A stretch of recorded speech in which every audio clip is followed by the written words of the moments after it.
Good afternoon, student. Chapter number 13 Decision Structures. આપણે start કરીએ. Need four decision structure in C language. બરાબર, આપણે C ભાષામાં decision સ્ટ્રક્ચરની જરૂરિયાત. Decision structure statement help us to jump from one part of the program to another part of program based on result of some conditions. Right? Sometimes decision structures are also known as આપણે decision structure ને selective structure statement, branching statements, decision making statement પણ કહેવામાં આવે છે. As their statements are control the flow of execution, there are also known as control statements. Right? C language provides a two basic type of decision structure statement. એમાં બે basic type છે C લેંગ્વેજમાં decision સ્ટ્રક્ચરમાં, if અને સ્વિચ. In this chapter we will discuss how if and switch statement can be use to change the flow of instruction in the program. હવે આપણે if માટે ઇફ સ્ટેટમેન્ટમાં થોડાક આપણે એના ટાઈપ્સ જોઈએ, ડિફરન્ટ ટાઈપ્સ છે ઇફ સ્ટેટમેન્ટમાં આપણે જોઈએ. તો સ્ટાર્ટ કરશું. If simple if statement, second આવે છે if else statement, and next આવે છે nested if statement, and fourth આવે છે એલ્સ ઇફ લેડર સ્ટેટમેન્ટ. તો આપણે એની ટાઈપ, આ ચાર ટાઈપ છે ઇફ સ્ટેટમેન્ટની. બરાબર. The simple if statementમાં the simple if form of a decision structure statement is the if statement. બરાબર. And if is a frequently used the program for decision making and allow use to change flow of the program execution. હવે આપણે આનું simple if ની આપણે syntax જોઈએ. બરાબર, કઈ રીતે આપણે એને એની સિન્ટેક્સ જોઈએ આપણે. ઇફ પહેલાં તો ઇફ, પછી એમાં ટેક્સ એક્સપ્રેશન અને કર્લી બ્રેકેટ્સમાં statement block and semicolon over and next curly bracket and. આ એની સિન્ટેક્સ હતી. બરાબર. આ એનો ફ્લો ચાર્ટ છે. બરાબર, flow chart of simple if statement, આ એનો ફ્લો ચાર્ટ છે. હવે આપણે એનું એક એક્ઝામ્પલ જોઈશું. આ આપણે જોઈએ એક્ઝામ્પલ. તો સ્ટાર્ટ કરીએ.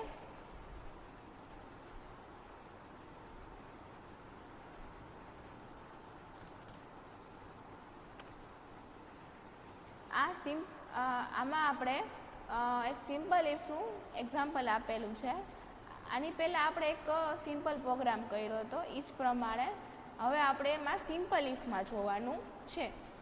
તો આપણે સ્ટાર્ટ કરીએ. Hashtag include and stdio.h. બરાબર, એ હેડર ફાઇલ આપણે એડ કરવાની. એનો ઇન્ટીજર મેઇન ફંક્શનમાં આપણે ઇન્ટીજર માર્ક્સ, બરાબર, INT એટલે ઇન્ટીજર, એમાં માર્ક્સ, એમાં આપણે print F enter the marks. બરાબર. એન્ડ સ્કેનફ %d, એમાં એન્ડ માર્ક્સ. હવે આપણે એક પહેલાં તો માર્ક્સ આપણે લેવાના. જ્યારે આપણે જો એમાં આપણે માર્ક્સમાં આ એની કન્ડિશન્સ છે. જો આપણે માર્ક્સમાં 80થી નીચે હશે તો શું પ્રિન્ટ થશે? Have a nice time, just એટલું પ્રિન્ટ થશે. અને 80થી ઉપર હશે તો કોંગ્રેચ્યુલેશન્સ પ્રિન્ટ થશે. Right, congratulations and have a nice time, એ બંને પ્રિન્ટ થશે. અને જો 80થી નીચે હશે તો ખાલી હેવ અ નાઇસ ટાઈમ એટલું પ્રિન્ટ થશે. આ આટલું સ્કીપ થઈ જશે. રિટર્ન 0 અને કર્લી બ્રેકેટ ઓવર, અહીંયા એન્ડ થાય છે. બરાબર. હવે આપણે એને આઉટપુટ જોઈએ. આઉટપુટ જોવા માટે આપણે એપ્લિકેશન, એમાં એસેસરીઝ, એમાં ટર્મિનલ. બરાબર. એમાં આપણે આપણા ફોલ્ડરનું નામ લખશું cd10eng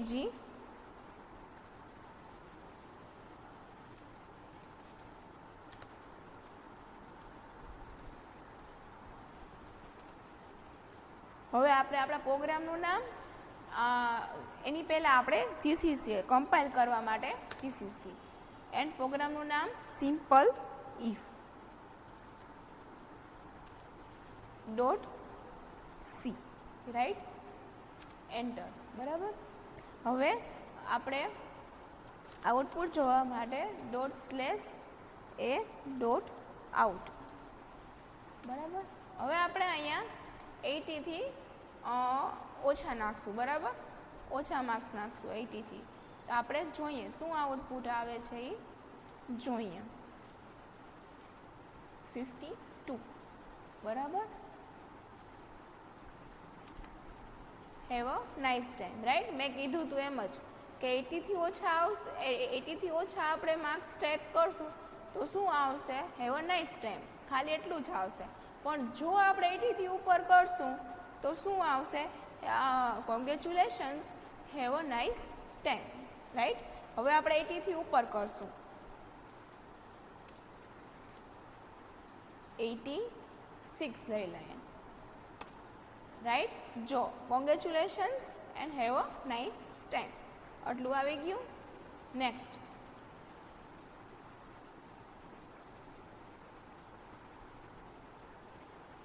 નેક્સ્ટ આવે છે ઇફ એલ્સ સ્ટેટમેન્ટ. રાઈટ. હવે આપણે ઇફ એલ્સ સ્ટેટમેન્ટમાં જોઈએ.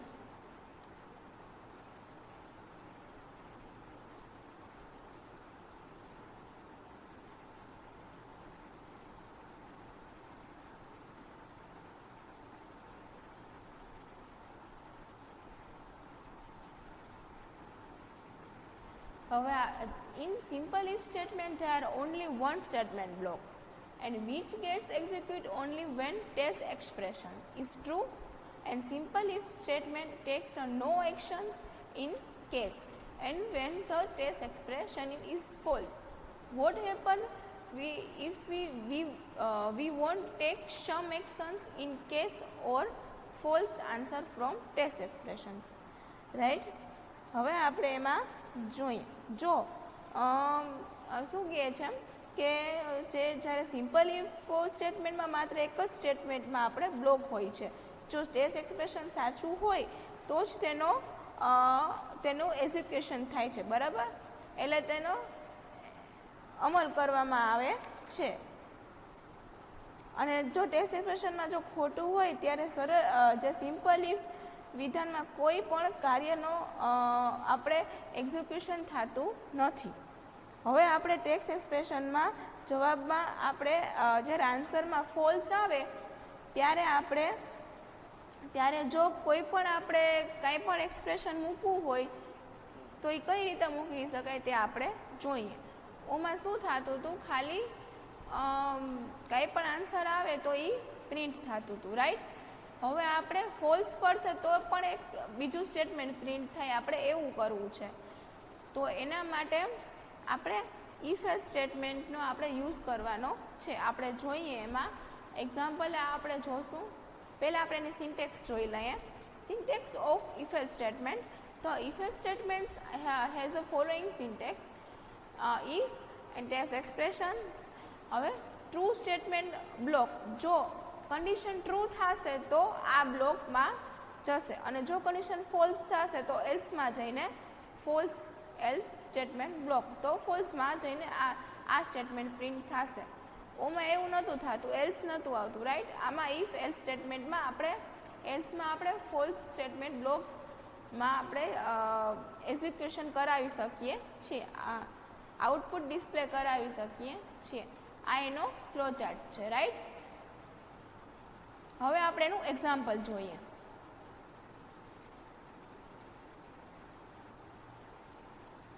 અહીંયા આપણે એક એક્ઝામ્પલ આપેલું છે તો આપણે જોઈએ. જો hashtag include stdio.h header file, એ તો આપણે બધા પ્રોગ્રામમાં ઉમેરવી જ પડે. એટલે હેડર ફાઇલ આપણે એડ કરી, પછી આઈએનટી મેઇન ફંક્શન, એમાં કર્લી બ્રેકેટ સ્ટાર્ટ. બરાબર. અને ઇન્ટીજર માર્ક્સ એટલે INT marks is a integer INT keywords છે. And printf enter the marks. આપણે એન્ટર ધ માર્ક્સ એટલે આપણે માર્ક્સ એન્ટર કરાવવાનું, એ પ્રિન્ટ કરાવવાનું છે ને scanf percentage d m percent marks and if marks greater than 40. બરાબર. જો આપણે આ કન્ડિશન્સ છે, આ કન્ડિશનમાં શું કહે છે કે જો 40ની ઉપર આવે, રાઈટ, જો માર્ક્સ આપણે એન્ટર કરાવીએ જ્યારે 40ની ઉપર 50, બરાબર, તો શું થાય, congratulation, you are a passed. અને જો 40ની નીચે હોય માર્ક્સ તો શું થાય, better luck next time, you are a fail. એવું પ્રિન્ટ થઈને આવવું જોઈએ.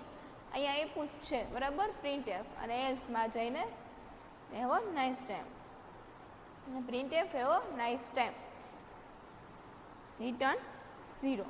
હવે આપણે એનું આઉટપુટ જોઈએ.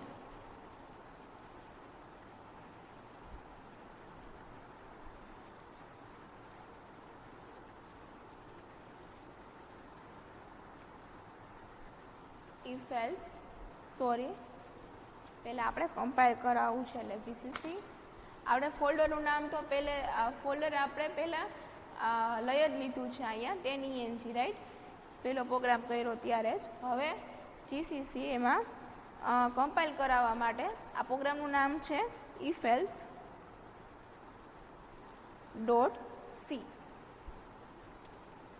રાઈટ. હવે એનું આપણે આઉટપુટ જોવા માટે .out.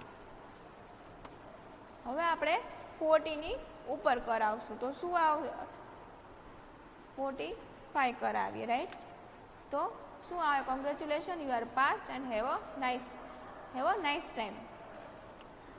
બરાબર. હવે આપણે 40થી ઓછા કરાવશું આપણે, કેટલા, તો કે 20. બરાબર. Better luck next time, you are fail, have a nice time. બરાબર. અહીંયા આપણે આ પ્રિન્ટએફ ફંક્શન, અહીંયા પ્રિન્ટએફ જે આ સ્ટેટમેન્ટ છે આપણે પ્રિન્ટ કરે એવું છે, એ તો કોમન જ છે. બરાબર. જો કોંગ્રેચ્યુલેશન યુ આર પાસ આવશે તો એમાં હેવ અ નાઇસ ટાઈમ, એ તો આવશે જ, ને આમાં એ આવશે જ. હવે આપણે જોયું. નેક્સ્ટ આવે છે નેસ્ટેડ ઇફ એલ્સ સ્ટેટમેન્ટ. બરાબર. આપણે જોઈએ, there are situations where we need to execute series of decision in our program, and we make a series of if-else statement is a nested if from to achieve our task. Consider the following case where one if-else statement block is used to insert another if-else block. હવે આપણે એમાં જોઈએ, આ એની syntax છે, એમાં if, પછી test expression, એમાં 1, એમાં અંદર પાછી ઇફ, એટલે ઇફમાં ઇફ એટલે nested if, right, and if statement expression 2. બરાબર. એમાં સ્ટેટમેન્ટ 1 બ્લોક નંબર 1 અથવા એલ્સમાં સ્ટેટમેન્ટ બ્લોક નંબર 2. અહીંયા કર્લી બ્રેકેટ્સ આ ઓવર, અને આ ઇફમાં આપણે એલ્સ, એમાં સ્ટેટમેન્ટ બ્લોક, એમાં 3, એમાં કર્લી બ્રેકેટ ઓવર. હવે આપણે આમાં જોઈએ કઈ રીતે the logic of executions or nested if statement is under. If statement expression is a true and then expression 2 is checked. બરાબર. જો ટેક્સ્ટ એક્સપ્રેશન 1 ટ્રુ થશે પછી જ એક્સપ્રેશન 2 ચેક થશે, right. And if statement expression 2 is true, જે expression 2 છે એ true થશે, બરાબર, તો પછી શું કરશે, એ બ્લોક નંબર 1માં જશે, નહીતર બ્લોક નંબર 2માં જશે, right. If statement expression 1 is false, જો એક્સપ્રેશન 1 છે એ અહીંયા ફોલ્સ થશે તો શું થશે, સીધું અહીંયા એલ્સમાં સ્ટેટમેન્ટ બ્લોક 3 પ્રિન્ટ થશે. જો if statement expression 1 is false, then statement block 3 will be executed. And note, we may not also use a if else statement as a part of statement block 3, right. હવે આપણે nested if નું example જોશું. તો આપણે start કરીએ nested if. અહીંયા જોશું આપણે, અહીંયા હેશટેગ ઇન્ક્લુડ stdio.h, બરાબર. આપણે હેડર ફાઇલ આપણે એડ કરવાની છે. એમાં INT main એટલે main function and integer number 1, number 2, number 3. INT એટલે ઇન્ટીજર, એમાં નંબર 1, નંબર 2 અને નંબર 3, બરાબર. 3 વેરિયેબલ લીધા છે. પ્રિન્ટએફ એન્ટર 3 નંબર, બરાબર. પ્રિન્ટએફ કરાવવામાં આવ્યું છે એન્ટર 3 નંબર. સ્કેનએફ %d એ 3 નંબર માટે છે, %d, બરાબર, ઇન્ટીજર માટે છે. અને m નંબર 1, નંબર 2 અને નંબર 3. હવે શું કરશે? હવે ઇફ કન્ડિશન ચેક થશે. જેમ આપણે અહીંયા સિન્ટેક્સમાં જોયું, અહીંયા ઉપર આપણા સિન્ટેક્સમાં જોયું કે પહેલાં ઇફ કન્ડિશન ચેક થશે, રાઈટ. તો આપણે અને પછી શું કરશે તો કે નંબર 1 જો મોટા હશે તો આ ઇફ પાછું ચેક કરશે, એટલે કન્ડિશન આમાં જશે, રાઈટ. પછી અને જો આ કન્ડિશન ખોટી હશે તો ક્યાં જશે? સીધું એલ્સમાં જશે. પછી આ કન્ડિશન ચેક કરશે ને પછી આ બે પ્રિન્ટ કરશે સ્ટેટમેન્ટ. આમાંથી જે મોટું હશે એ બે પ્રિન્ટ કરશે અને રિટર્ન 0. તો આપણે એનું આઉટપુટ જોઈએ એટલે આપણે વધારે ખ્યાલ આવે. તો આપણે જોઈએ.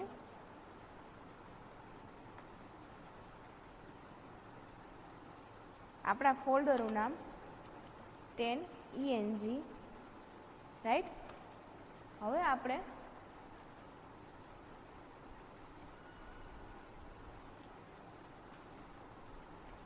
એને કમ્પાઇલ કરાવીએ નેસ્ટેડ ઇફથી. નેસ્ટેડ ઇફ એ આપણે નામ આપેલું છે અને .c, રાઈટ. હવે આપણે એનું આઉટપુટ જોઈએ.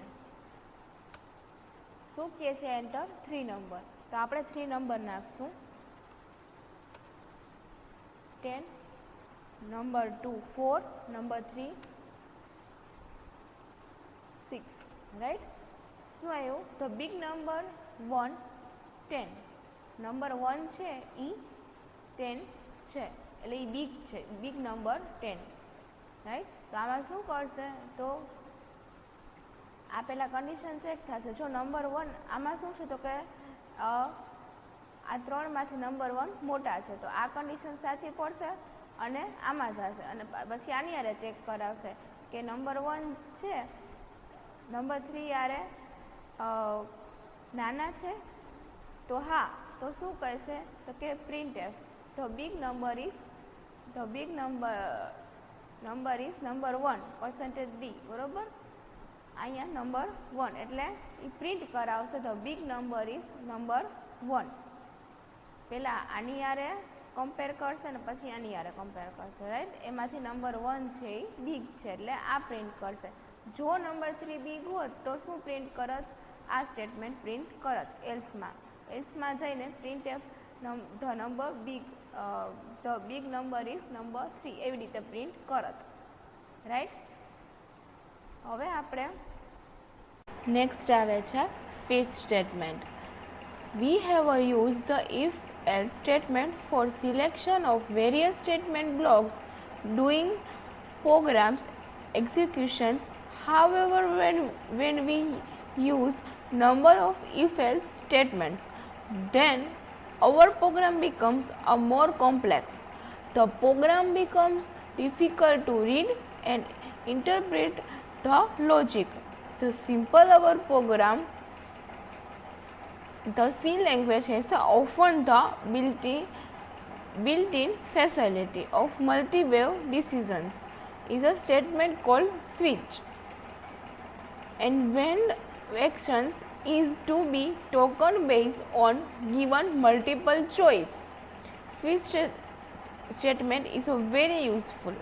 The switch statement છે બહુ યુઝફુલ છે. તેમાં મલ્ટિપલ ચોઇસ આપવામાં આવે છે. આપણે એમાં જોઈએ સિન્ટેક્સ જોઈએ એની. Syntax of the switch statement. Switch expressions curly bracket start, એમાં case value 1, statement block 1 and break, બરાબર. એન્ડ નેક્સ્ટ આવે છે case value 2, statement block 2 and break. એવી રીતે તમે એન સુધી પણ લઈ શકો છો. And default statement block and break. અહીંયા કર્લી બ્રેકેટ ઓવર ને સ્ટેટમેન્ટ એક્સ. આ એનો ફ્લો ચાર્ટ છે. બરાબર.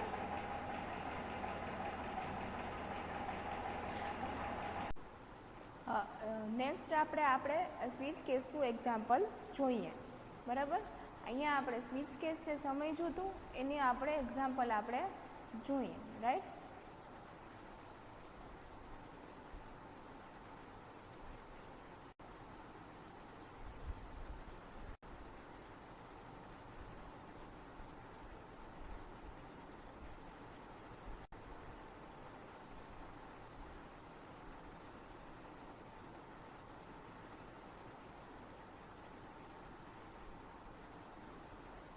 એમાં સ્વિચ કેસ કોમેન્ટમાં આપણે સ્વિચ કેસ લખ્યું છે. પછી હેશટેગર ઇન્ક્લુડ કરાવી છે હેડર ફાઇલ std.h નામની અને બીજી હેડર ફાઇલ stdli.h નામની.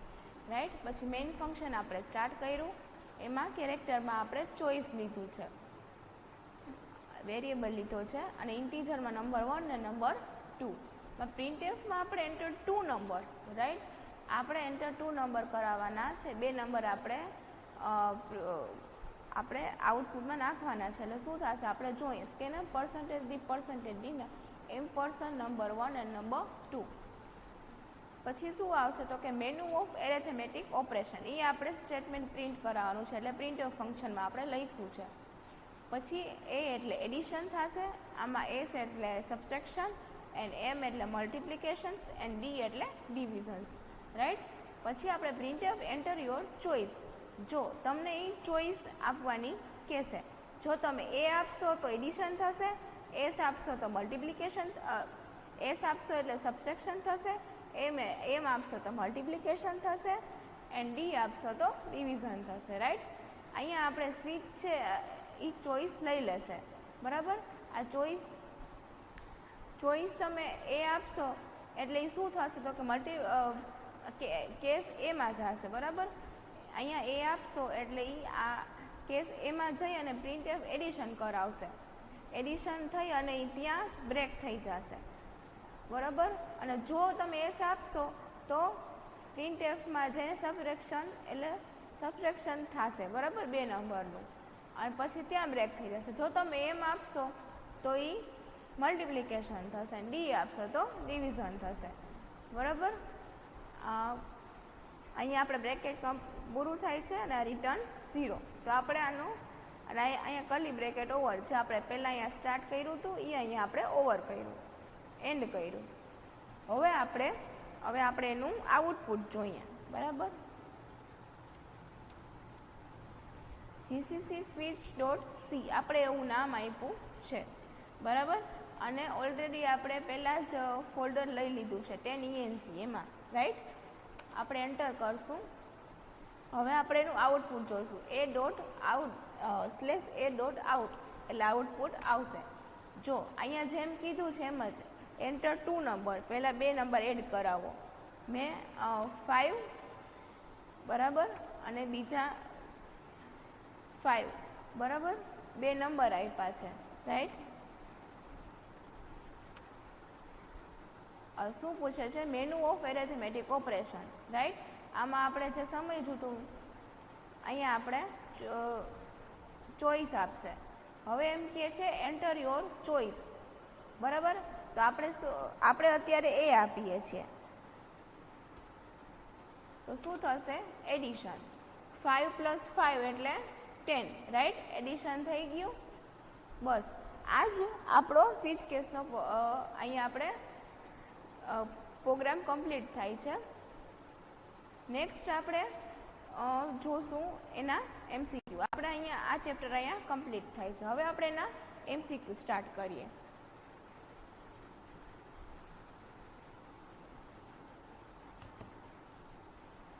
What is the value of variable flag after the execution following if statement? બરાબર. એમાં શું આવશે તો કે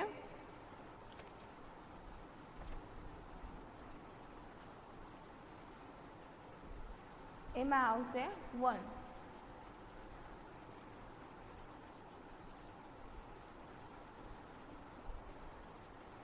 બરાબર. નેક્સ્ટ આપણે જોઈએ what is the value of variable S after execution following switch case statement. એમાં આવશે C. what is the value of variable sum after executions of following statement. એમાં આવશે 10. next what will be the output when following program suggestion is executed. બરાબર. એમાં આવશે B 20. what will be the output when following program segment and is executed. બરાબર. એમાં આવશે A. આ chapter આપણે અહીંયા કમ્પ્લીટ કરીએ છીએ. બરાબર. Thank you.